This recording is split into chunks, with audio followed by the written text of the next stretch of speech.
My name is Dr. Ibrahim Waya. I'm to take you Module 6, which is writing process. Today, we are going to do some introduction with writing process. Writing is an inspiration. It is a secondary form of language, since spoken form of language emerged naturally. The process of writing takes different stages, and we need to learn it systematically.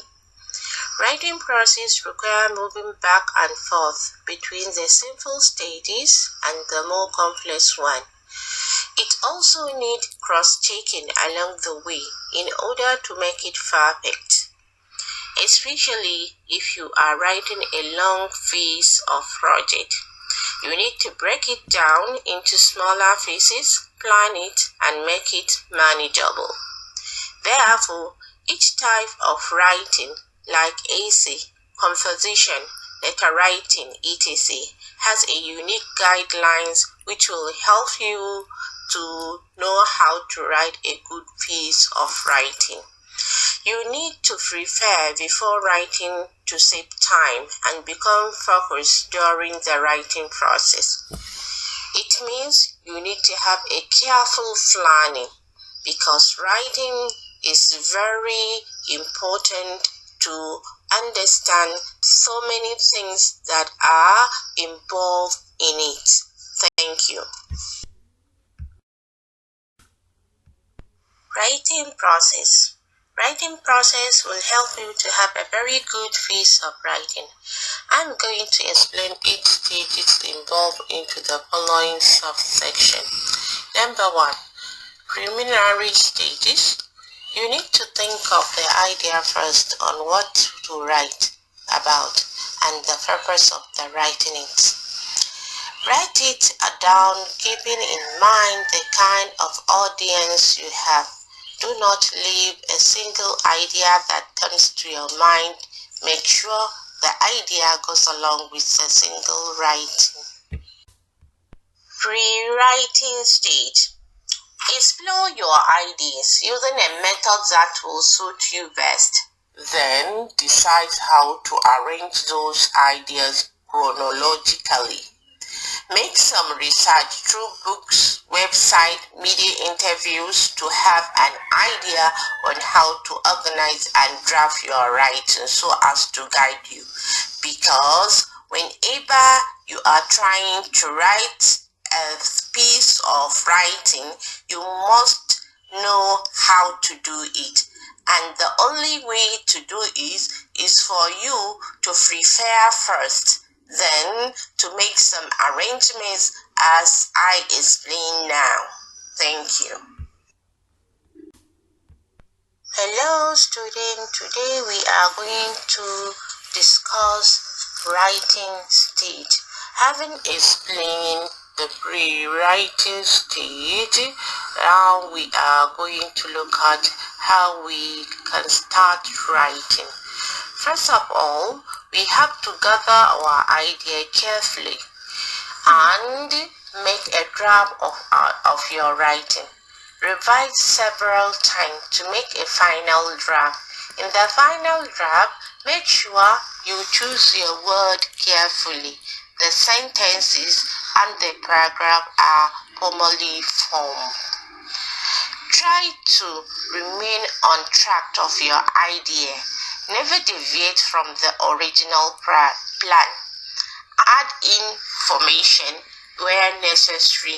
You need to concentrate on the structure of the writing. Thank you. Once again, today we are going to continue with our lesson. Our lesson for today is review and edit. Having finished your write-up, you need to review. Reviewing a write-up is very important as well as editing. Revising a work is about making some adjustment from the big picture.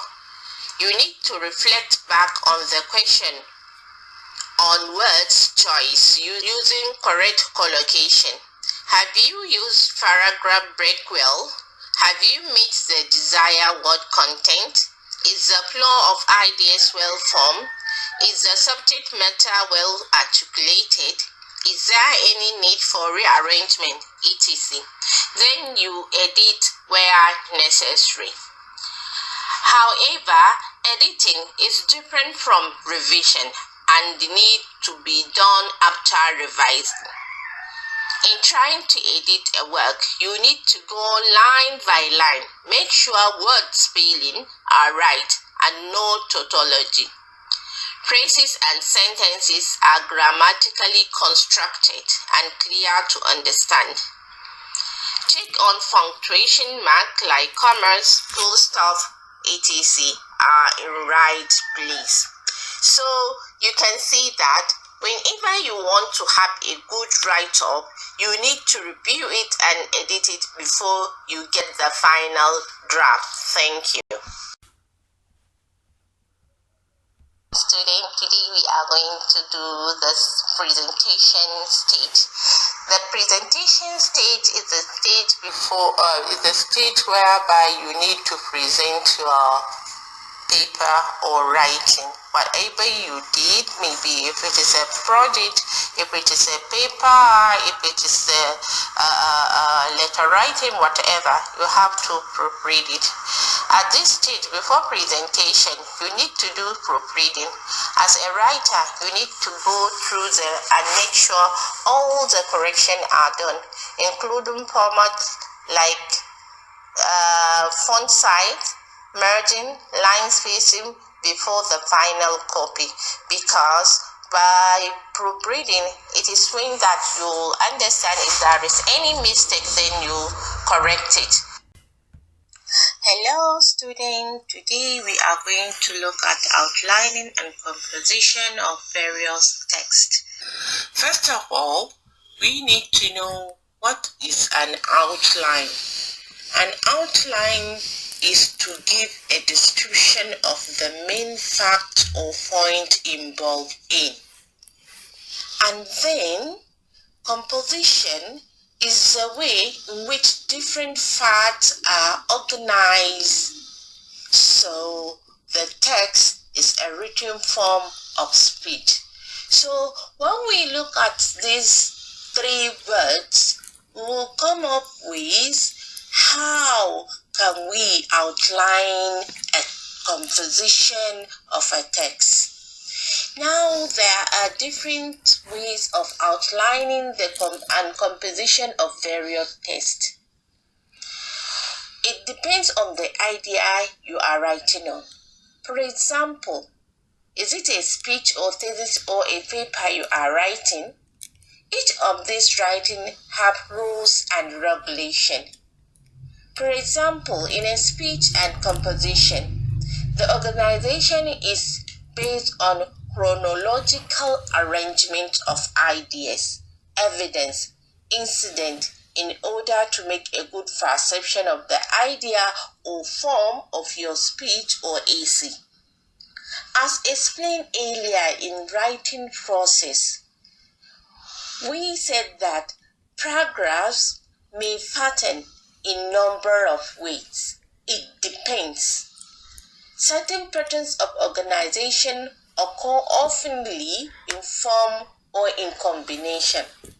For instance, narration, description, illustration, comparison, analogy, contrast, classification, division, definition, and cause and effect. All these are methods of development, and one can choose any organizational method of development to develop his or her idea according to the topic he has in his mind. Therefore, choosing a format depends on the idea of a person we write. So, we are going to sample some writing and see how we can write a text. For example, we are going to look at speech writing and paper writing.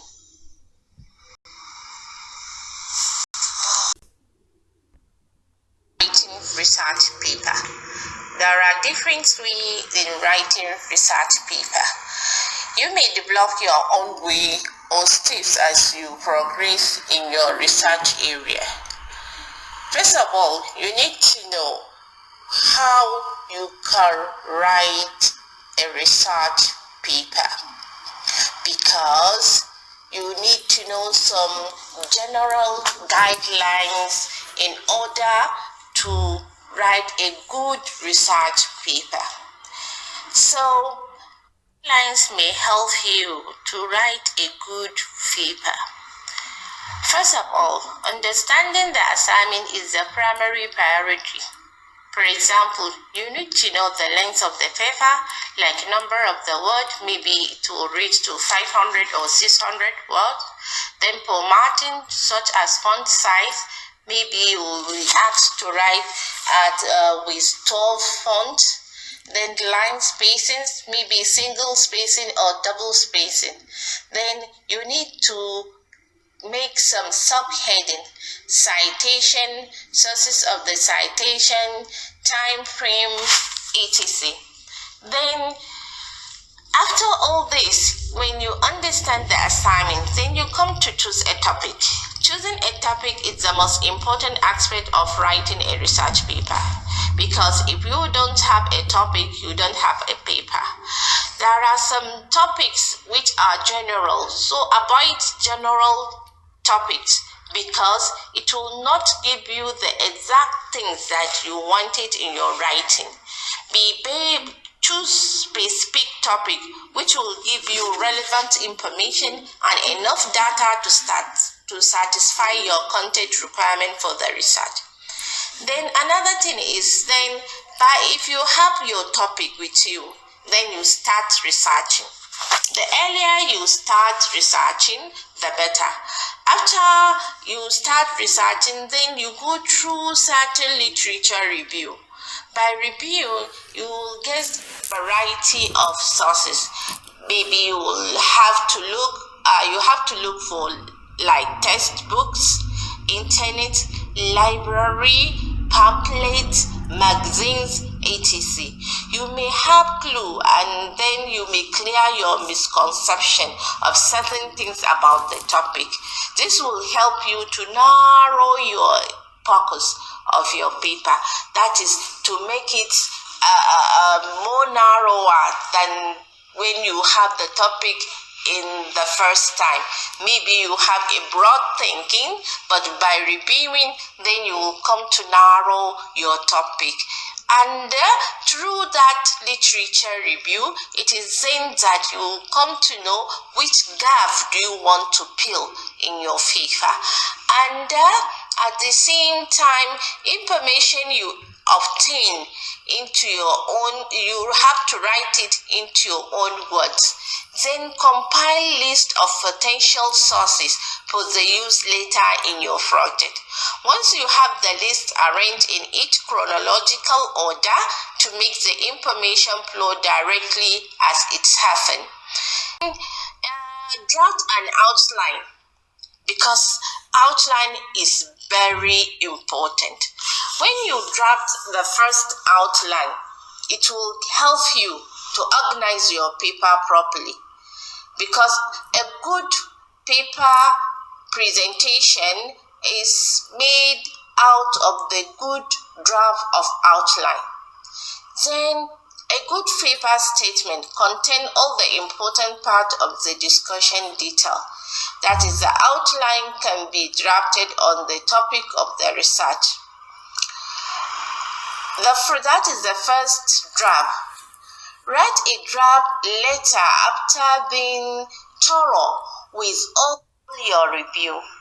Then you write the last draft. The last draft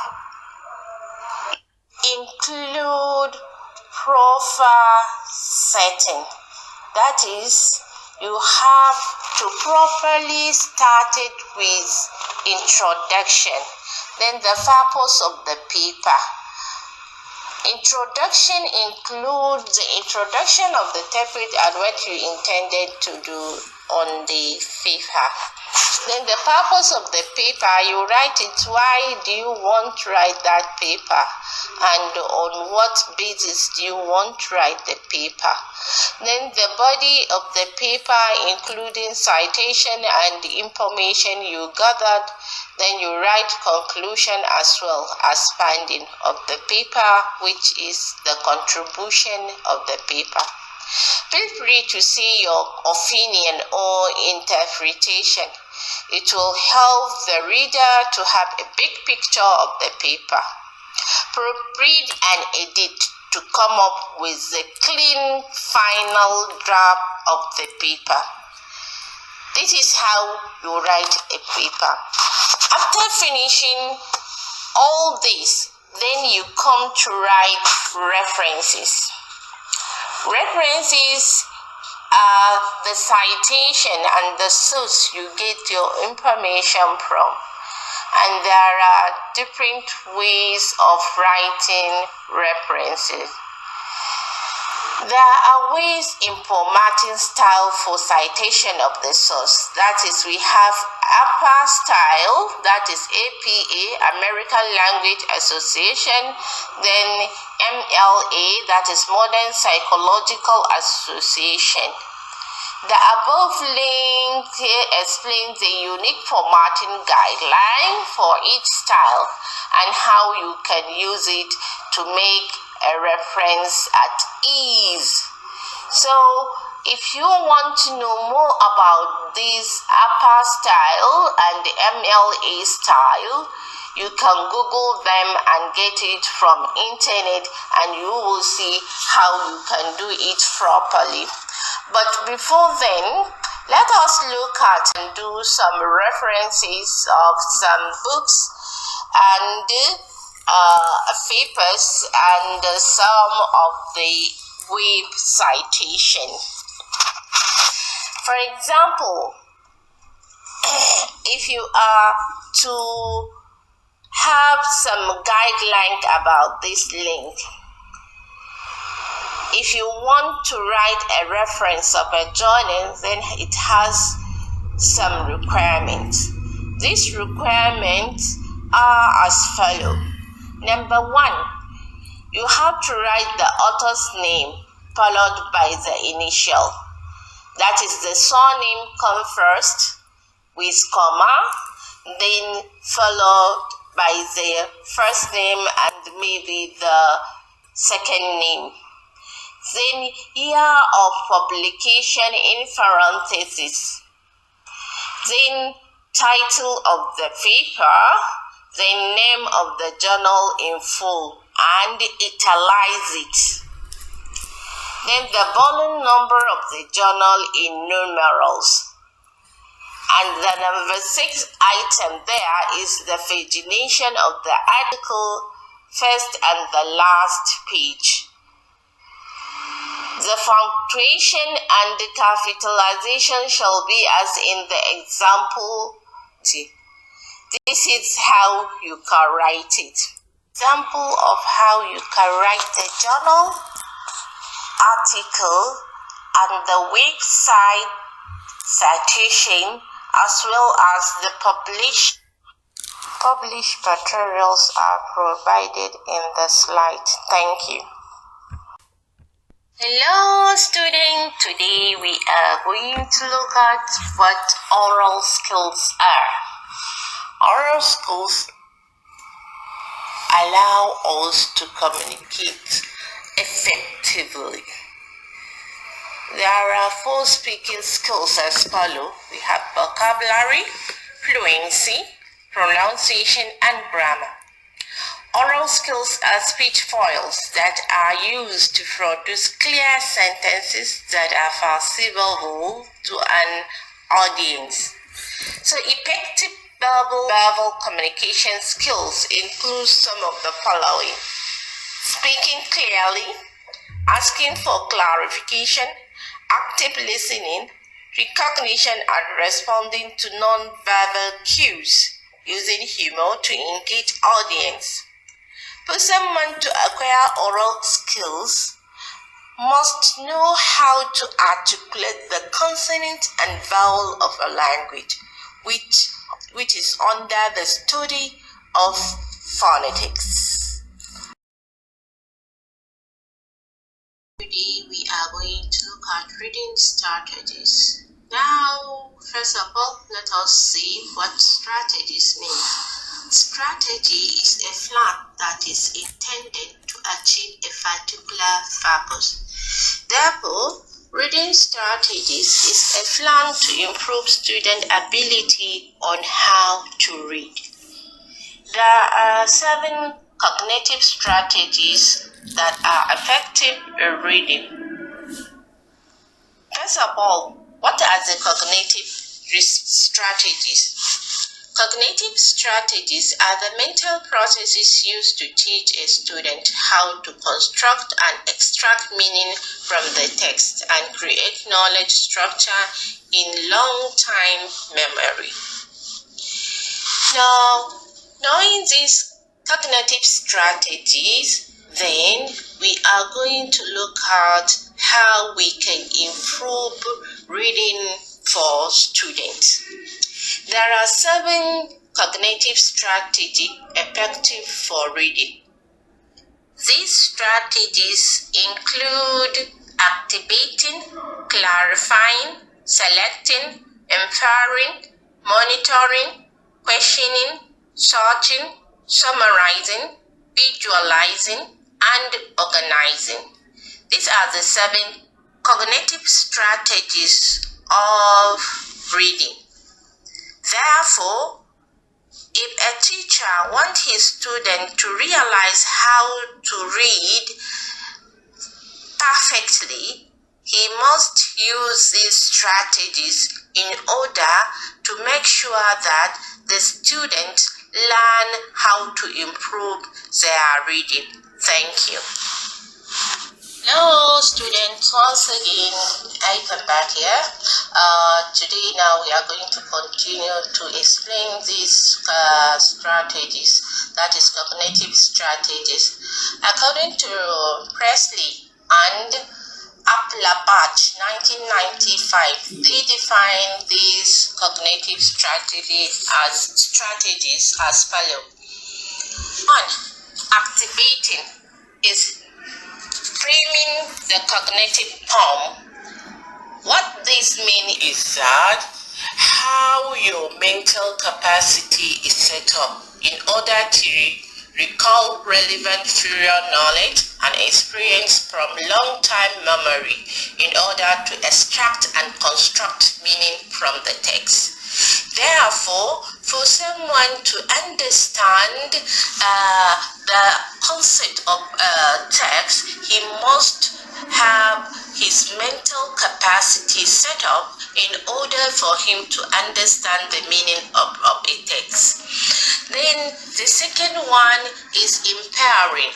Empowering is bringing together what is spoken, that is written in the text, what is unspoken, that is the one which is unwritten in the text, and what is already known by the reader, in order to extract and construct meaning from the text. So empowering is just like trying to empower how you can understand a text from the concept of how you can comprehend it from your own thinking, as well as from the written or spoken text that is provided for you. Then the third one is monitoring. Monitoring is reading both during and after.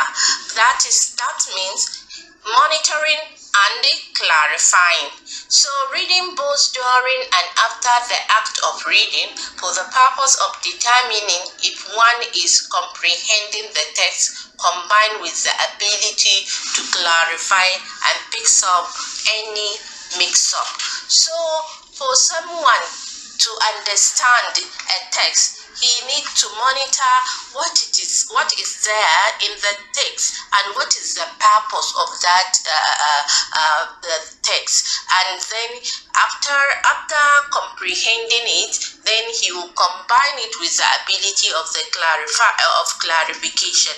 Then he will come to know what is there, picks up and mix up in the written text.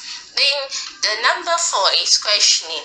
Questioning is engaging in learning dialogue with text authors, peers, and teachers through self-questioning, questioning generation, and questioning answering.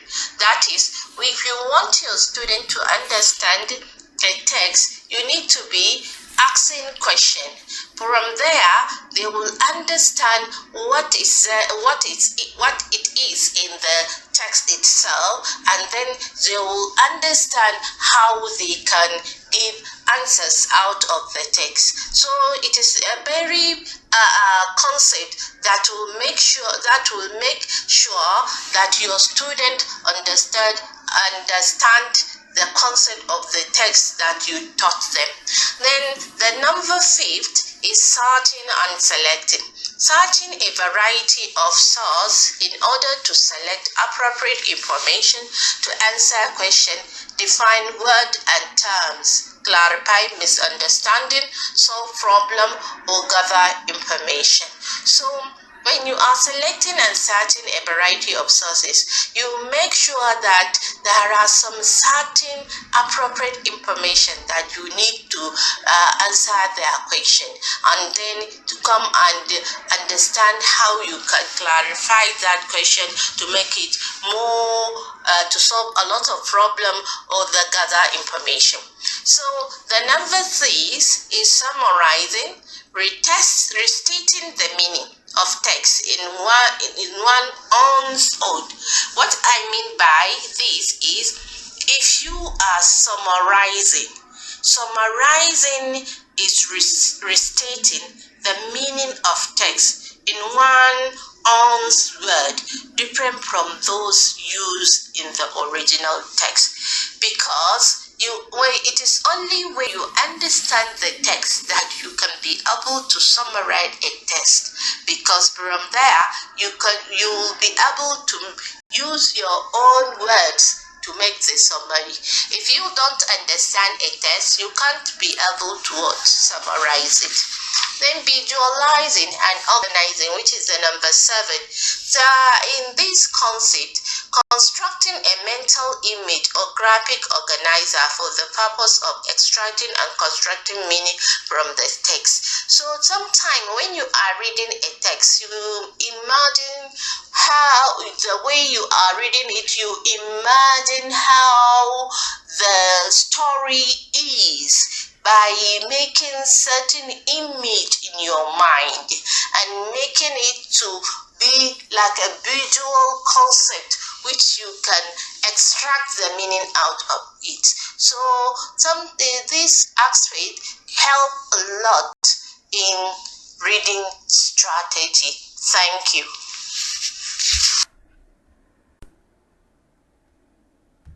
Hello student, we meet once again. Today we are going to look at speed reading. Speed is a distance traveled for unit time. Speed reading is the time taken to read. A student can learn how to read fast and fluent if practiced regularly. Some of the ways to learn speed reading are as follows. Number 1. Do not look at the already word read. Sometimes when we are reading, we used to look at the words that we have already read. The movement of our eyes move back and forth. So in order to make a speed reading, you shouldn't look at those words that you have already read. Then number 2, keep your thoughts aside. What I mean by that is, whenever you are reading, you should concentrate. Don't think of anything. Whatever you are thinking, keep it aside so that you can concentrate concentrate and make meaning out of what you are reading. Then number 3, keep your eye movement focused only on the ongoing text. What this means is that whenever you are reading, you should make sure that your eye movement only focus on the ongoing text. That is the text that you are reading. Don't look at one side or another side, or don't look at top or bottom. You should just concentrate and make your eyes just be seeing the text that you are reading. Then number 4, try to focus on the text.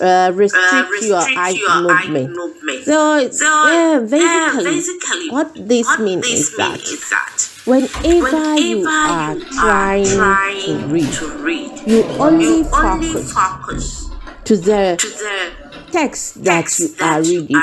If maybe some may say that the items number 3 and number 4 they are similar. No, they are not similar. In number 4, we are trying to tell you that you should focus on the text. You have to restrict yourself on the text. Your eye movement will only be on the text that you are reading. Don't make any movement that will jeopardize your reading. Then number 5, set the rate of moving faster than you can understand. Maybe when you are reading, sometimes you become lazy reading it as if you don't like it. So the moment that you are reading, it is better for you to read the text as the way that you can understand it, so that at least you save time when you are reading. Then the number 6, try reading rapid serial visual presentation software. Actually, I try to present some of these visual presentation software in oral skills reading. So if you are reading, if you can't find yourself that you can read faster, then you can look at how these reading rapid serial visual presentation are. That is RPRRSVP. So from there, you can learn how to read, and you can learn how to make some certain ways on how to make a speed reading. Now we are going to read a text and see how we can do with speed reading.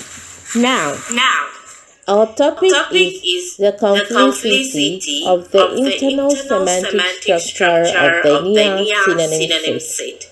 One of the major reasons for studying this set of near-synonym is its complex semantic structure and its inadequacies in the existing description of the near-synonym set. For example, all the 5 adjectives share the same basic meaning: extremely, important, and having a great effect. Cambridge Advanced Learners Dictionary, online 2010, Longman Dictionary of Contemporary English, 2007, Oxford Advanced Learners Dictionary, 2010, the American Heritage Dictionary of the English Language, online 2014, and the Webster Essential Mini Dictionary, 2011. Having shared same basic meaning, the adjectives appear to be interchangeable in modifying certain nouns role and the factors. For example, we can say important, crucial, necessary, essential, and vital role or factor as evidenced by dictionary. However, in some instances, certain adjectives cannot be interchangeable when used with certain nouns. For example, we can say crucial meeting, not essential meeting. Essential food, not crucial food, as evidenced by British National Coffers (BNC). It is apparent that they cannot be replaced in the light of this. It is not clear which types of noun that all adjectives can modify, to what extent they are synonyms, and which type of noun are one or some of the adjectives can be used as modifiers. Thank you.